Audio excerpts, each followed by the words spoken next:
India is a predominantly Hindu nation.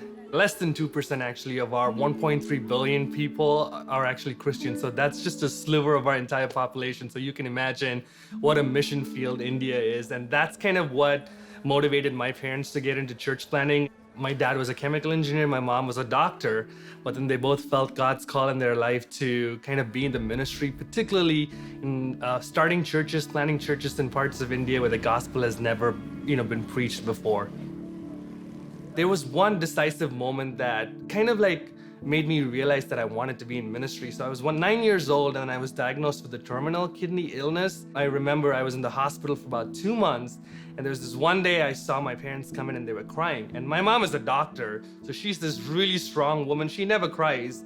And for me to see her cry, I knew that something was really wrong with me. I was almost in hospice care, so they asked me to, I was like, hey, whatever is his bucket list, just, go over it. Let him enjoy life because things are not looking that good.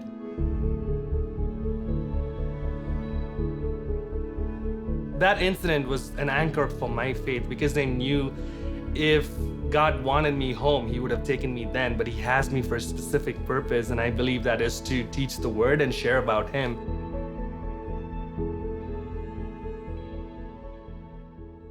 It was just a transformative moment in my life to just like see how much need there is for the gospel and for the Bible to be taught, and kind of made me realize that I needed a little bit more training myself.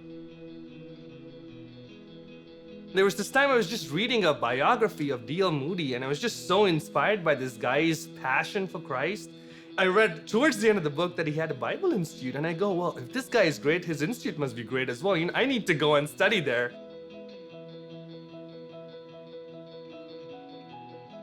I remember arriving here at O'Hare at 7:25 in the morning 10 years ago, and I was just completely blown away at just these tall buildings, downtown Chicago, the traffic. It was just, everything was new to me.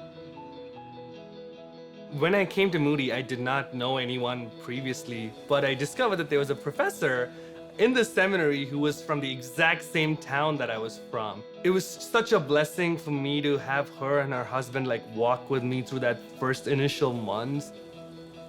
I graduated from Moody in 2016 and then did a year at Trinity, did my THM there. We were seeking God's direction in terms of like where exactly we were serving.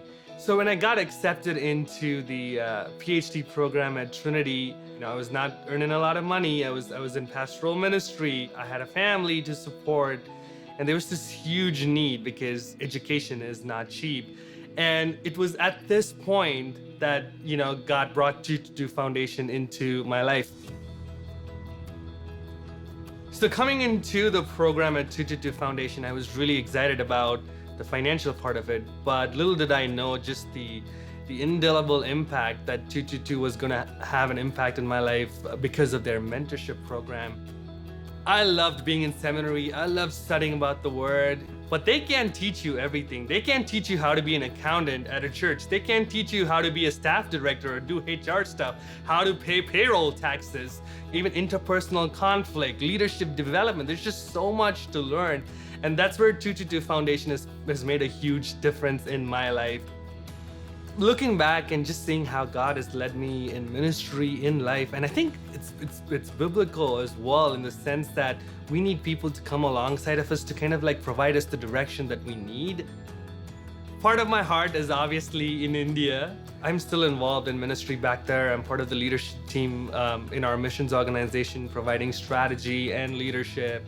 And I strongly believe that even just the mentorship that I get from here is having a tangible impact in how I lead our folks back home. There's just so much need in India. 1.2 billion people who don't know Jesus.